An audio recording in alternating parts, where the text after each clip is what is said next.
வட அமெரிக்க தமிழ்ச் சங்க பேரவை சார்பில் அனைவரையும் வரவேற்று வணக்கங்களை உரித்தாக்கிக் கொள்கின்றேன்.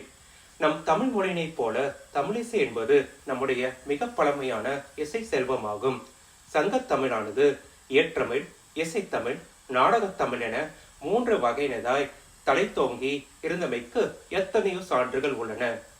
இசைக்கலைஞர்கள் என்பவர்கள் தமிழிசையை வளர்க்க பாடுபட்ட பாணர்கள், பாடினேயர் என்ற குறிப்புகள் சங்க இலக்கியத்தில் காணப்படுகின்றன.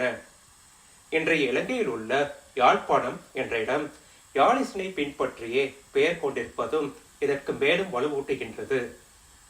பாணர்களை முக்கிய பாத்திரமாக வைத்து எழுதப்பட்ட பெரும்பானாற்றுப்படை, சிறுபானாற்றுப்படை முதலானவை எல்லாம் இசைத்தமிழ், தமிழ் பண்பாட்டில் எப்படியெல்லாம் வேரூன்றி இருந்தது என்பதை சொல்கின்றது.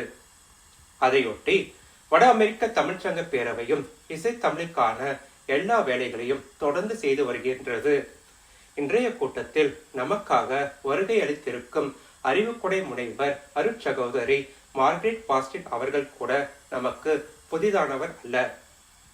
2015ஆம் ஆண்டு பேரவை விழாவில் கலந்து கொண்டு சிறப்பித்தவர்தான்.